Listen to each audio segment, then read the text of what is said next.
Hi there golfers, Sevi here from the SA Golf Institute at the River Club in Cape Town.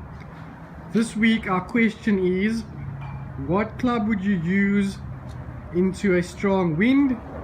So we've got a 70-meter shot. Michael is going to play a full sand wedge and he's also going to play a punch 9-iron.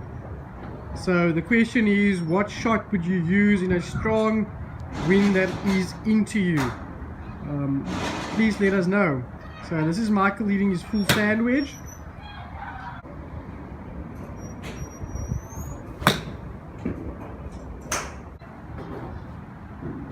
And now Michael's getting ready.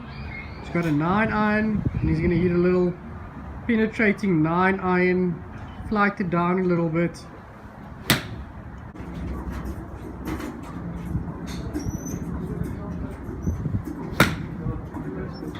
So please let us know. Comment on Facebook, and also comment on our YouTube, and comment on our Instagram.